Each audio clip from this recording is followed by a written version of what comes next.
ಬಿಜೆಪಿಯಲ್ಲಿ ಶೀತಲ ಸಮರ ಹೆಚ್ಚಾಗಿದೆ. ರಾಮುಲು ಈಗಾಗಲೇ ದೆಹಲಿಗೆ ಈ ವಿಚಾರವನ್ನು ತಲುಪಿಸಿರುವುದಾಗಿ ಹೇಳಿದ್ದಾರೆ. ಹೌದು, ಜೆಪಿ ನಡ್ಡಾ ದೂರವಾಣಿ ಮೂಲಕ ಮಾತಾಡಿದ್ರು ಅನ್ನೋದನ್ನು ಸ್ಪಷ್ಟಪಡಿಸಿದ್ದಾರೆ. ಬಳ್ಳಾರಿಯಲ್ಲಿ ರೆಬಲ್ ಶ್ರೀರಾಮುಲು ಪ್ರತಿಕ್ರಿಯೆಯನ್ನು ಕೊಟ್ಟಿದ್ದಾರೆ.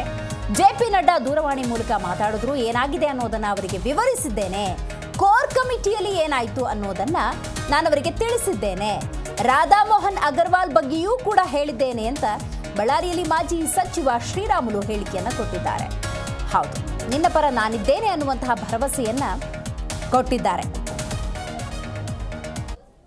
ನೋಡಿ, ಬಿಜೆಪಿಯಲ್ಲಿ ಅಸಲಿಗೆ ಏನಾಗ್ತಿದೆ ಅನ್ನುವಂತಹ ಪ್ರಶ್ನೆ ಉದ್ಭವಿಸಿದೆ. ಆರಂಭಿಕ ಹಂತದಲ್ಲಿ ರಾಧಾ ಮೋಹನ್ ದಾಸ್ ಅಗರ್ವಾಲ್ ಬಂದಾಗ ಯತ್ನಾಳ್ ಮತ್ತು ವಿಜಯೇಂದ್ರ ಈ ಸಮಸ್ಯೆಯನ್ನು ಬಗೆಹರಿಸ್ತಾರೇನೋ ಅನ್ನುವಂತಹ ಸಂದರ್ಭದಲ್ಲಿ ಇದೀಗ ರಾಮುಲು ಮತ್ತು ಚುನಾವಣೆಯ ವಿಚಾರ ಪ್ರಸ್ತಾಪ ಆಗ್ತಾ ಇದೆ.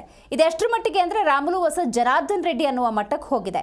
ಹಾಗಾಗಿ ನೋಡಿ, ನಿನ್ನೆ ಜೆಪಿ ನಡ್ಡಾ ಕರೆ ಮಾಡಿದ ಸಂದರ್ಭದಲ್ಲಿ ಹಲವು ವಿಚಾರಗಳನ್ನು ಪ್ರಸ್ತಾಪ ಮಾಡಿದ್ದಾರೆ ಮತ್ತು ಸಮಯ ಕೊಡಿ, ಬಂದು ಭೇಟಿ ಆಗ್ತೀನಿ ಅನ್ನುವಂಥ ಮಾತನ್ನು ಕೂಡ ಶ್ರೀರಾಮುಲು ಹೇಳಿದರು. ಅಂತೆಯೇ ಇವತ್ತು ಬಳ್ಳಾರಿಯಲ್ಲಿ ಶ್ರೀರಾಮುಲು ಪ್ರತಿಕ್ರಿಯೆಯನ್ನು ಕೊಟ್ಟಿದ್ದಾರೆ.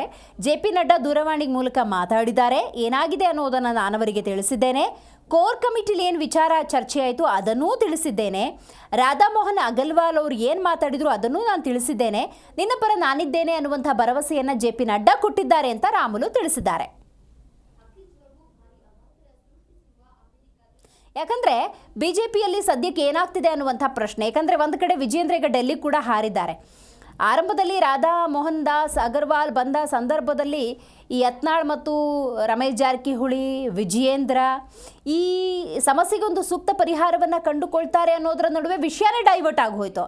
ಯಾಕಂದರೆ ಇದು ಜನಾರ್ದನ್ ರೆಡ್ಡಿ ಮತ್ತು ಶ್ರೀರಾಮುಲು ನಡುವೆ ಬಂದು ನಿಂತ್ಕೊಳ್ತು. ಕಾರಣ ಏನು ಅಂತ ಹೇಳಿದ್ರೆ, ಚುನಾವಣೆಯ ಆತ್ಮಾವಲೋಕನದ ಸಭೆಯ ರೀತಿಯಲ್ಲಿ ಈ ಸಂಡೂರು ಚುನಾವಣೆಯ ಸೋಲಿಗೆ ಕಾರಣವೇನು ಅನ್ನುವಂಥ ಸಂದರ್ಭದಲ್ಲಿ ಆ ಸೋಲಿನ ಹೊಣೆಯನ್ನು ಶ್ರೀರಾಮುಲು ಹೊರಬೇಕು ಅನ್ನುವಂಥ ವಿಚಾರವನ್ನು ಪ್ರಸ್ತಾಪ ಮಾಡ್ತಾರೆ. ಅದನ್ನು ಸಹಿಸಿಕೊಳ್ಳುವಂಥ ಸ್ಥಿತಿಯಲ್ಲಿ ಶ್ರೀರಾಮುಲು ಇರಲಿಲ್ಲ. ಕಷ್ಟಪಟ್ಟು ಬಂಗಾರು ಹನುಮಂತು ಗೆಲ್ಲೇಬೇಕು ಅಂತ ಹೇಳಿ ಶತಾಯಗತಾಯ ಪ್ರಯತ್ನ ಮಾಡಿದ್ರು ಕೂಡ ಆ ಸೋಲಿನ ಹೊಣೆಯನ್ನು ನನ್ನ ಮೇಲೆ ಹೊರಿಸ್ತಾ ಇರೋದನ್ನು ನಾನು ಒಪ್ಪಿಕೊಳ್ಳೋದಕ್ಕೆ ಸಾಧ್ಯ ಇಲ್ಲ ಅನ್ನುವಂಥ ವಿಚಾರವನ್ನು ಪ್ರಸ್ತಾಪ ಮಾಡಿದ್ರು. ಪಕ್ಷದಿಂದ ಮತ್ತು ವರಿಷ್ಠರಿಂದ ನನಗೆ ನೋವಾಗಿದೆ, ಅವರ ಮಾತುಗಳನ್ನು ನಾನು ಸಹಿಸಿಕೊಳ್ಳೋದಕ್ಕೆ ಸಾಧ್ಯ ಇಲ್ಲ. ಕಳೆದ 30 ವರ್ಷಗಳಿಂದ ಅವಿರುದ್ಧವಾಗಿ ರಾಜಕೀಯದಲ್ಲಿ ತನ್ನದೇ ಆದಂಥ ಸೇವೆಯನ್ನು ನಾನು ಮಾಡ್ಕೊಂಡ್ಬಂದಾಗ ಈ ಕಳೆದ ಬಾರಿಯ ಚುನಾವಣೆಯ ಸೋಲನ್ನು ನನ್ನ ಹೆಗಲಿಗೆ ಕಟ್ಟುವುದು ಸರಿಯಲ್ಲ ಅನ್ನುವಂಥ ವಿಚಾರವನ್ನು ಪ್ರಸ್ತಾಪ ಮಾಡಿದ್ರು. ಇದೆಲ್ಲದರ ನಡುವೆ ಹೈಕಮಾಂಡ್ ಗಮನಕ್ಕೂ ಕೂಡ ಇದನ್ನು ನಾನು ತರ್ತೀನಿ, ದೂರು ಅಂತಲ್ಲ, ಆದರೆ ಮಾಹಿತಿಯನ್ನು ಕೊಡ್ತೀನಿ. ಯಾಕಂದರೆ 10 ಜನ ಸುಳ್ಳನ್ನೇ ಹೇಳ್ತಿದ್ದಾಗ ಅದೇ ಸತ್ಯವಾಗುವಂತಹ ಸಾಧ್ಯತೆ ಇರುತ್ತೆ. ಯಾಕಂದರೆ ಕಳೆದ ಬಾರಿಯ ಚುನಾವಣೆಯಲ್ಲಿ ಅವಿರತ ಶ್ರಮವನ್ನು ಹಾಕಿದ್ದೇನೆ ನೋಡಿ. ಅಂಥ ಸಂದರ್ಭದಲ್ಲಿ ಈ ಸೋಲನ್ನು ನನಗೆ ಮಾತ್ರ ಹೊರಿಸೋದು ಎಷ್ಟರ ಮಟ್ಟಿಗೆ ಸರಿ, ಹಾಗಾಗಿ ನನಗೆ ಬೇಸರವಾಗಿದೆ ಅನ್ನುವಂಥ ವಿಚಾರವನ್ನು ಪ್ರಸ್ತಾಪ ಮಾಡಿದ್ರು. ಸೊ ಹಾಗಾದರೆ ಎಲೆಕ್ಷನ್ ಟೈಮಿಗೆ ಹೋಗೋಣ. ಬಂಗಾರು ಹನುಮಂತು ಅಂದಾಗ ಎಡಬಲದ ರೀತಿ ಕೆಲಸ ಮಾಡಿದವರು ಯಾರು ಅಂತ ಹೇಳಿದ್ರೆ ಅದೇ ಜನಾರ್ದನ್ ರೆಡ್ಡಿ ಮತ್ತು ಶ್ರೀರಾಮುಲು.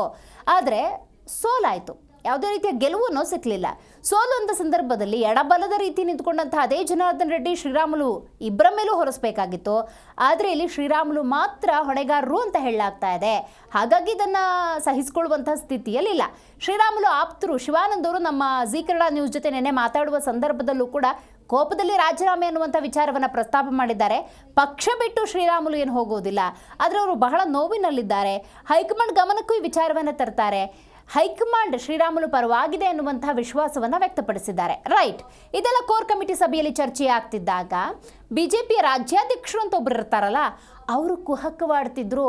ಶ್ರೀರಾಮುಲುಗೆ ಕ್ಲಾಸ್ ತೆಗೆದುಕೊಳ್ಳುವ ಸಂದರ್ಭದಲ್ಲಿ ಈ ಸಂಡೂರು ಚುನಾವಣೆಯ ಫಲಿತಾಂಶದ ಹೊಣೆಯನ್ನು ಶ್ರೀರಾಮುಲು ಮೇಲೆ ಹೊರಿಸುವ ಸಂದರ್ಭದಲ್ಲಿ ಸಪೋರ್ಟಿಗೆ ರಾಜ್ಯಾಧ್ಯಕ್ಷರು ನಿಂತ್ಕೊಳ್ಳಿಲ್ಲ ಅನ್ನುವಂಥ ಬೇಸರ ಕೂಡ ರಾಮುಲುಗೆ ಖಂಡಿತ ಕಾಡ್ತಾ ಇದೆ. ಅದನ್ನು ಕೂಡ ಅವರು ಪ್ರಸ್ತಾಪ ಮಾಡಿದ್ರು.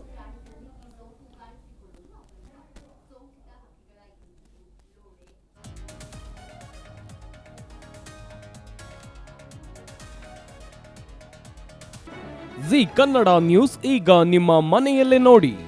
ಎಲ್ಲ ಕೇಬಲ್ಗಳಲ್ಲಿ ಈಗ ಲಭ್ಯ.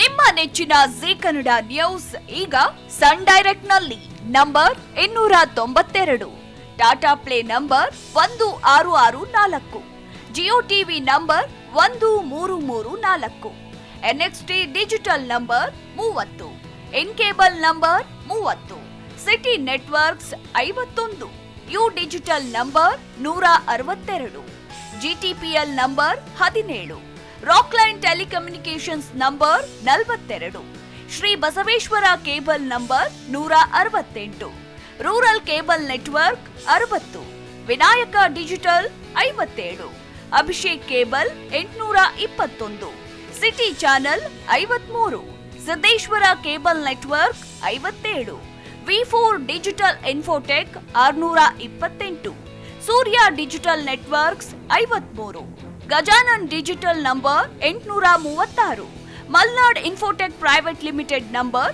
56, Metrocast number 830, victory digital number 167ರಲ್ಲಿ ನೋಡಿ ಆನಂದಿಸಿ.